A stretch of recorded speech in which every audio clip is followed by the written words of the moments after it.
And now for our next news special report. This special report is so extraordinary, you have to see it to believe it. Imagine an MSNBC host, Jonathan Capehart, not just tearing up, but full-on weeping on live TV. The reason? A discussion about the January 6th protests. And we've got the astonishing clip lined up for you, but that's not all.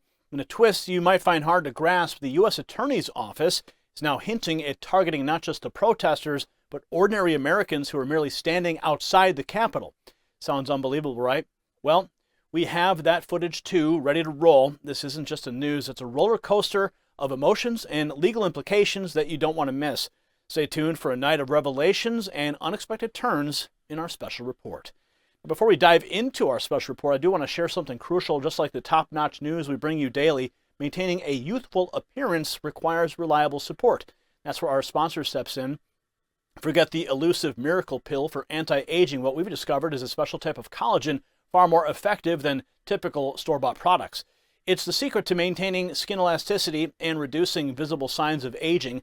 Join the tens of thousands who swear by it, and now you can get it at 53% off plus other free bonuses. Don't miss out. Visit healthwithgary.com and grab this deal before it's gone. Now, in today's special report, we're peeling back the layers of a story that's as convoluted as it is alarming.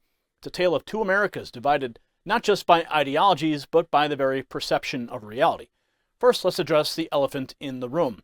MSNBC host Jonathan Capehart's emotional breakdown on live TV.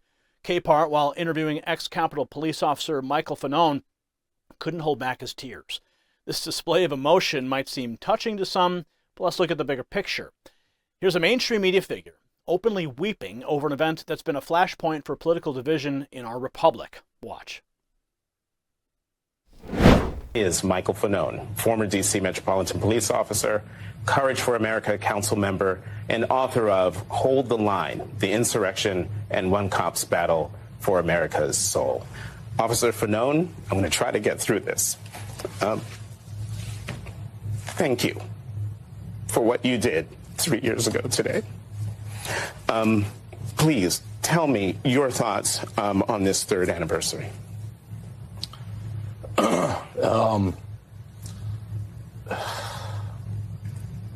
We are still in the midst of the same fight that began on January 6th, 2021. And we have a lot at stake in this country. And I think that it deserves every American's attention. Oh yes, we're paying attention. But what does this tell us? It's a stark reminder of the media's role in shaping narratives. The January 6th protest, a day that's been endlessly dissected and debated, now sees a media personality not just reporting but openly emoting, blurring the lines between journalism and activism.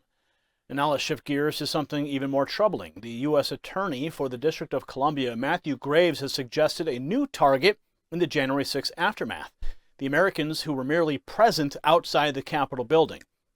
Now you might be wondering, what crime did these people commit? Well, according to Graves, just being in the restricted area was a federal crime. This is a significant departure from the usual legal standards. We're talking about potentially thousands of Americans facing charges for simply being in a particular place at a particular time. Watch. And what happened inside of the building? An important note when it comes to our prosecutions about those who remained outside the building.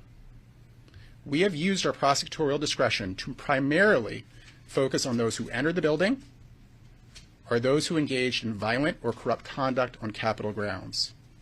But if a person knowingly entered the restricted area without authorization, they had already committed a federal crime. Make no mistake, thousands of people occupied an area that they were not authorized to be present in the first place.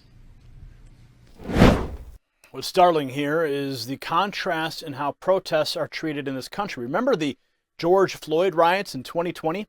Graves himself acknowledged that most of those who attacked Secret Service agents and stormed the White House haven't been charged. This selective application of justice raises serious questions about the principles that govern our legal system.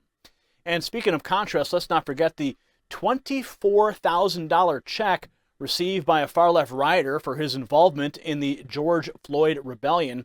a taxpayer-funded reward for participating in riots that caused widespread destruction. Look at that. Unbelievable. Now let's dive a little bit deeper into the January 6th committee's actions. Nancy Pelosi's committee, which used testimonies from officers like Fanone, broke congressional rules by not allowing then House Minority Leader Kevin McCarthy to appoint his own members. This move not only raises questions about the fairness and impartiality of the proceedings, but also about the integrity of our legislative process. The role of former President Donald Trump in all this is another point of contention. His promise to pardon January 6 prisoners if reelected was met with mixed reactions. While some view it as a stand against perceived injustice, others, like Fanone, see it as lending authority to the action of the protesters. This dichotomy is reflective of the deep divisions in our nation's political landscape. But here's where it gets more complicated. Capehart, in his interview with Fanone, pushed the narrative of Trump labeling the protesters as hostages and showing sympathy towards them. This framing of the former president's words is not just a matter of interpretation, it's a deliberate shaping of public perception. It's important to understand the implications of what the DOJ's new direction under Graves could mean as well. Targeting individuals for their mere presence at a politically charged event sets a dangerous precedent. It's a slippery slope from prosecuting actual crimes to criminalizing political dissent. And this isn't just a hypothetical concern. With over 1,400 charged and more than 900 convictions already secured for January 6 related crimes, the scale and scope of this legal pursuit are unprecedented. Now compare this to the treatment of those involved in the George Floyd riots. The disparity is stark and troubling. The same system that's aggressively pursuing January 6 participants is seemingly turning a blind eye to equally, if not more, violent actions during the Floyd riots. So what does this selective enforcement say about our justice system? It speaks to a larger issue of bias and inequality in the application of the law.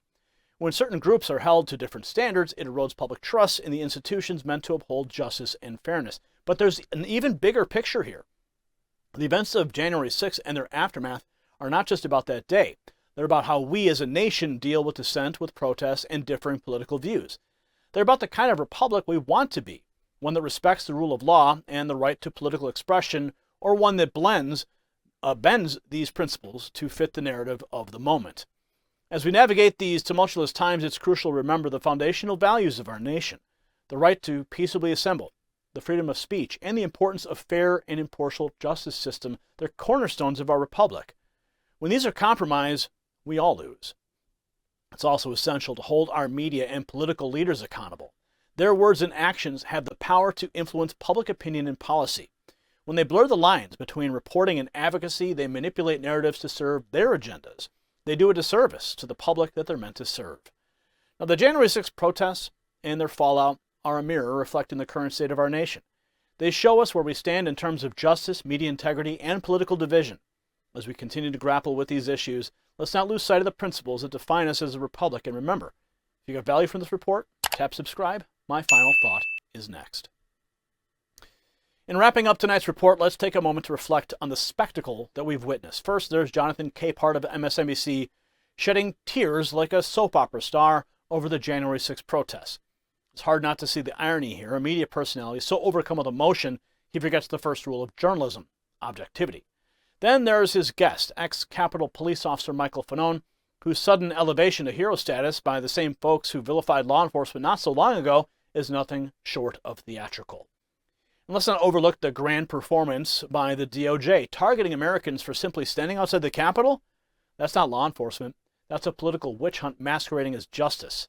This isn't just about January 6th. It's about the absurdity of a biased media and a politicized justice system. Remember, folks, in this republic, it's supposed to be justice for all, not just for those who fit the narrative.